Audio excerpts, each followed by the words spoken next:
അടുത്ത കാലത്ത് മാധ്യമങ്ങളിൽ നിറയുന്ന പ്രധാനപ്പെട്ട ഒരു വാർത്തയാണ് തമിഴ്നാട്ടിലെ കുലശേഖര പട്ടണത്ത് ആന്ധ്രയിലെ ശ്രീഹരിക്കോട്ടയ്ക്ക് പുറമെ ഭാരതം മറ്റൊരു റോക്കറ്റ് വിക്ഷേപണ കേന്ദ്രം കൂടി പണിയുന്നു എന്നത്. ശ്രീഹരിക്കോട്ട ഉള്ളപ്പോൾ എന്തിനാണ് മറ്റൊരു വിക്ഷേപണ കേന്ദ്രം? ISROയുടെ തുടക്കവും പ്രധാന ഗവേഷണ സ്ഥാപനമായ വിക്രം സാരാഭായ് സ്പേസ് സെൻ്ററും ഒക്കെ സ്ഥിതി ചെയ്യുന്ന ഇന്ത്യയിലെ ആദ്യത്തെ വിക്ഷേപണ കേന്ദ്രമായ വിശാലമായ കടൽത്തീരമുള്ള കേരളത്തിൽ സ്ഥാപിക്കാതെ എന്തിനാണ് ഇതൊക്കെ തമിഴ്നാട്ടിലേക്കും ആന്ധ്രയിലേക്കുമൊക്കെ കൊണ്ടുപോകുന്നത്? ഇതെല്ലാം ചോദ്യങ്ങളും സംശയങ്ങളുമാണ്. നോക്കൂ, ISRO എടുക്കുന്ന തീരുമാനങ്ങൾ 100% പ്രൊഫഷണലായിരിക്കും. അതിനെല്ലാം വളരെ വ്യക്തമായ ശാസ്ത്രീയ കാരണങ്ങളും ഉണ്ടാകും. നമുക്കിന്ന് ഈ വിഷയങ്ങളൊന്ന് സംസാരിച്ചാലോ?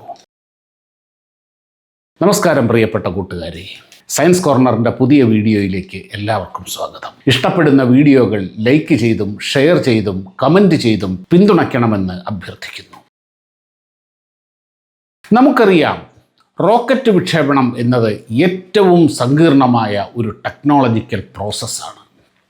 ഗുരുത്വാകർഷണത്തെ വെല്ലുവിളിച്ചുകൊണ്ട് ഒരു പേലോഡിനെ 100 കണക്കിന് കിലോമീറ്റർ ഉയരത്തിലുള്ള ഭ്രമണപഥത്തിൽ എത്തിക്കുക എന്ന പ്രക്രിയയിലെ സാങ്കേതിക സങ്കീർണതകൾ എണ്ണിയാലൊടുങ്ങില്ല.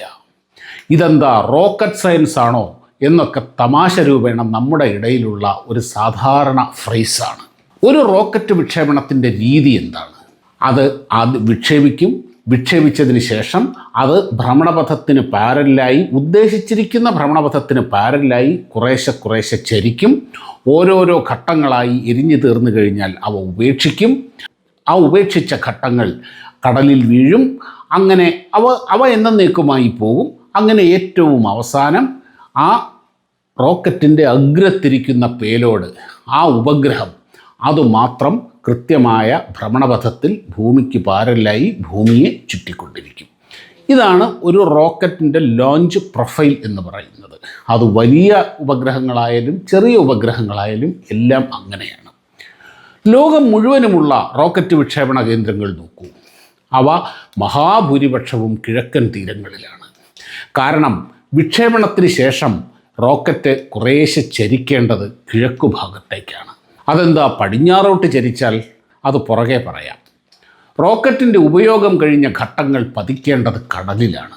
അതുകൊണ്ടാണ് സോവിയറ്റ് യൂണിയൻ്റെ ബൈക്കനൂർ വിക്ഷേപണ കേന്ദ്രം ഒഴിച്ചുള്ള ലോകത്തിലെ എല്ലാ വിക്ഷേപണ കേന്ദ്രങ്ങളും കടൽ തീരത്തായത്. ബൈക്കനൂരിൻ്റെ കാര്യം പിന്നാലെ പറയുന്നുണ്ട്. അത് ശരി, എന്തിനാണ് ഈ കിഴക്കൻ തീരം? പടിഞ്ഞാറൻ തീരമായിക്കൂടെ? നമുക്കറിയാം, സൂര്യൻ കിഴക്കുതിച്ച് പടിഞ്ഞാറാണ് അസ്തമിക്കുന്നത്. അതെന്തുകൊണ്ടാണ്?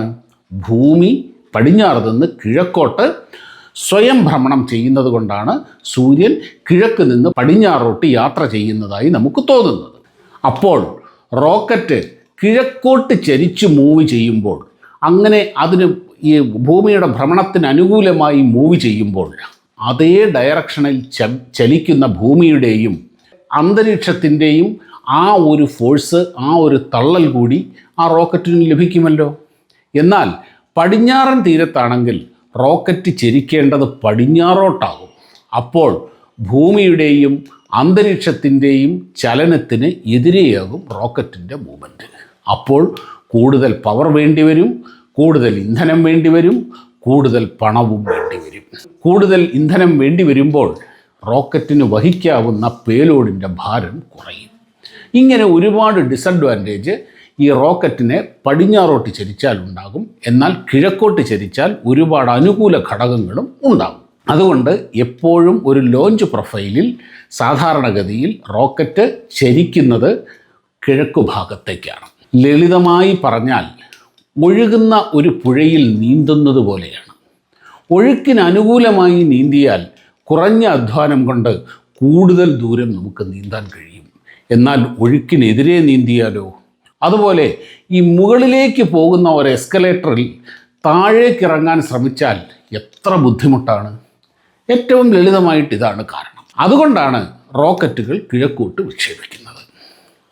ഉപയോഗം കഴിഞ്ഞ റോക്കറ്റ് ഘട്ടങ്ങൾ കരയിൽ വീഴാതെ കടലിൽ തന്നെ സുരക്ഷിതമായി വീഴുന്നു. എന്നാൽ റഷ്യയുടെ സ്പേസ് പോർട്ടുകൾ ഒന്നും കടൽ തീരങ്ങളിലല്ല. കാരണം അവർക്ക് കിഴക്കൻ തീരങ്ങളിൽ അതിന് പറ്റിയ കടൽ തീരങ്ങളില്ല. അതുകൊണ്ട് തന്നെ റോക്കറ്റ് ചരിക്കുന്നത് റഷ്യൻ ഭൂവിഭാഗത്തിന് മുകളിൽ കൂടെ തന്നെയാണ്. റഷ്യ വളരെ വലിയ രാജ്യമാണ്. വളരെ വലിയ രാജ്യം എന്ന് പറഞ്ഞാൽ വളരെ വലിപ്പം കൂടിയ രാജ്യം. അതിൻ്റെ ഏകദേശം നടുക്കുള്ള ഖസാക്കിസ്ഥാൻ ഭാഗത്തുള്ള ബൈക്കനൂരിൽ നിന്നാണ് റോക്കറ്റ് വിക്ഷേപിക്കുന്നത്. അവരുടെ വലിയ റോക്കറ്റുകളെല്ലാം വിക്ഷേപിക്കുന്നത്. അത് ചരിക്കുന്നത് കിഴക്കോട്ട് ചരിക്കുമ്പോൾ ആ റഷ്യയുടെ മുകളിൽ കൂടെ തന്നെയാണ് അത് പോവുക. ഈ റോക്കറ്റ് ഭാഗങ്ങൾ വീഴുന്നത് ആ ഭൂമിയിൽ തന്നെ, റഷ്യയിൽ അതേ രാജ്യത്ത് തന്നെയാണ്. പക്ഷേ വളരെ വലിയ രാജ്യമാണെങ്കിലും ജനസംഖ്യ വളരെ കുറവാണ്. അതുകൊണ്ട് ഈ ഘട്ടങ്ങൾ, റോക്കറ്റ് ഘട്ടങ്ങൾ എരിഞ്ഞു വീഴുന്ന സ്ഥലങ്ങളിൽ ജനവാസമൊന്നുമില്ല. അങ്ങനെ അതുകൊണ്ട് വലിയ ആളപായ ഭീഷണിയൊന്നുമില്ല. എന്നാൽ പടിഞ്ഞാറൻ തീരങ്ങളിലും ചില വിക്ഷേപണ കേന്ദ്രങ്ങളുണ്ട്. അമേരിക്കയിലെ കാലിഫോർണിയ, ഇപ്പോൾ നാം പണിഞ്ഞുകൊണ്ടിരിക്കുന്ന ഇന്ത്യയുടെ രണ്ടാമത്തെ സ്പേസ് പോർട്ട് കുലശേഖരപട്ടണം ഒക്കെ ഏകദേശം പടിഞ്ഞാറൻ തീരത്താണ്. അതെന്താപ്പാ അങ്ങനെ? അപ്പോൾ ഈ ഇതുവരെ പറഞ്ഞതൊക്കെ വെറുതെയാണോ? നോക്കൂ, ഈ താഴ്ന്ന ഭ്രമണപഥങ്ങളിലേക്കുള്ള റിമോട്ട് സെൻസിങ്, ചാര ഉപഗ്രഹങ്ങൾ, പഠനത്തിനും ഗവേഷണത്തിനുമുള്ള ഉപഗ്രഹങ്ങൾ എല്ലാം വിക്ഷേപിക്കുന്നത് തെക്ക് വടക്ക് ദിശയിലേക്കാണ്. അതായത് തെക്ക് വടക്ക് ദിശയിൽ ഭൂമിയെ ചുറ്റുന്ന പോളാർ ഓർബിറ്റുകളിലേക്കാണ്. പോൾസിനെ കവർ ചെയ്യുന്ന ഓർബിറ്റ് ആയതുകൊണ്ടാണ് ഇവയെ പോളാർ ഓർബിറ്റ് എന്ന് വിളിക്കുന്നത്. ഈ പറഞ്ഞ, അതായത് കിഴക്ക് പടിഞ്ഞാറ് ദിശയിലല്ല ഈ ഉപഗ്രഹങ്ങൾ സഞ്ചരിക്കുന്നത്, തെക്ക് വടക്ക് ദിശയിലാണ്. അതുകൊണ്ട് തന്നെ ഈ റോക്കറ്റുകൾ ചരിക്കുന്നത് നേരെ തെക്കു ഭാഗത്തേക്കാണ്. നമ്മുടെ PSLVയുടെ പൂർണ്ണരൂപം തന്നെ എന്താണ്? പോളാർ സാറ്റലൈറ്റ് ലോഞ്ച് വെഹിക്കിൾ എന്നാണ്. അതിൽ വിക്ഷേപിക്കുന്ന മഹാഭൂരിപക്ഷം ഉപഗ്രഹങ്ങളും ഭൂമധ്യരേഖയ്ക്ക് ലംബമായി, പെർപെൻഡിക്കുലറായി തെക്കോട്ടാണ് പോകുന്നത്. അതുകൊണ്ട് തന്നെ റോക്കറ്റ് ചരിക്കേണ്ടത് തെക്കോട്ടാണ്. ഇങ്ങനെ തെക്കോട്ട് ചരിക്കുമ്പോൾ മുമ്പ് പറഞ്ഞ ഭൂമിയുടെ ഭ്രമണത്തിൻ്റെ അനുകൂലമായോ പ്രതികൂലമായോ ഉള്ള ഘടകങ്ങൾ അതിനെ ബാധിക്കുകയേയില്ല. ശ്രീഹരിക്കോട്ടയുടെ ഒരു പ്രധാന പ്രശ്നവും ഇത് തന്നെയാണ്. ഇത് ഈ പറഞ്ഞതുപോലെ PSLV ഒക്കെ ലോഞ്ച് ചെയ്യുമ്പോൾ അതിനെ തെക്കോട്ടാണ് ചരിക്കേണ്ടത്. പക്ഷേ തെക്കോട്ട് ചരിച്ചാൽ ഈ ശ്രീഹരിക്കോട്ടയ്ക്ക് നേരെ തെക്കു ഭാഗത്തായിട്ട് കിടക്കുന്നത് ശ്രീലങ്കയാണ്.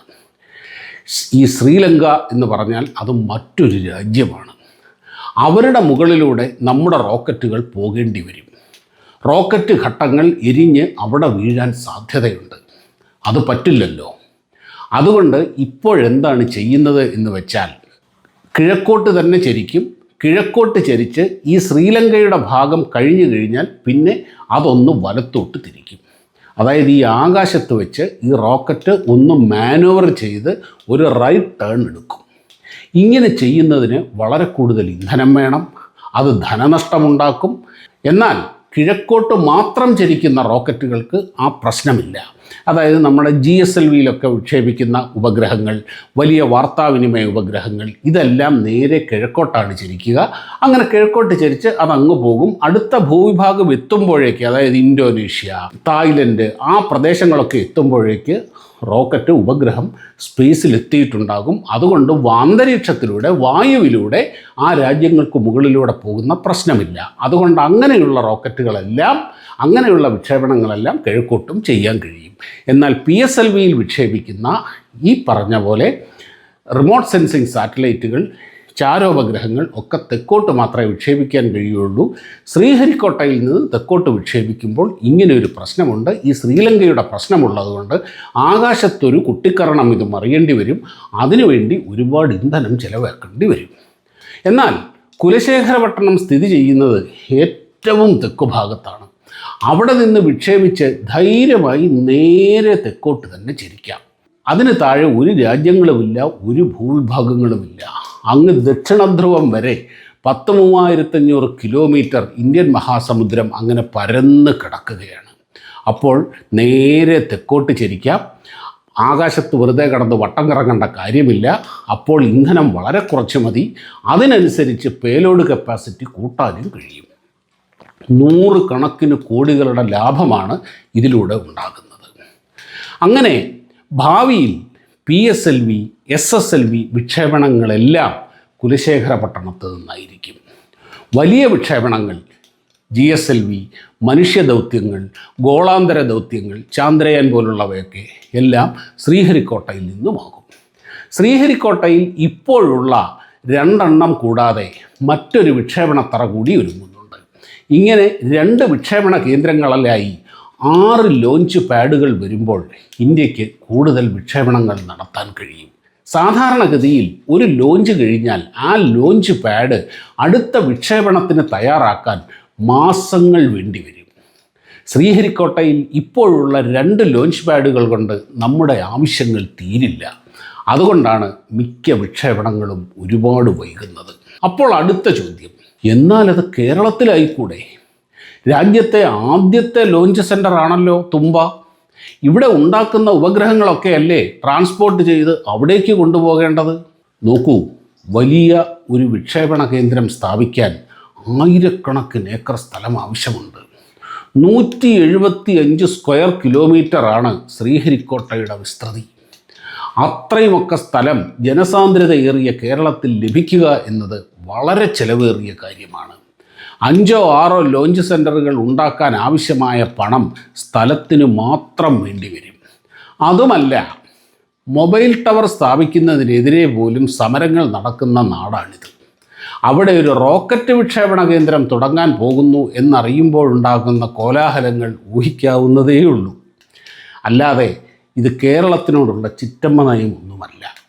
അപ്പോൾ എല്ലാവർക്കും കാര്യങ്ങൾ മനസ്സിലായി കാണും എന്ന് കരുതുന്നു.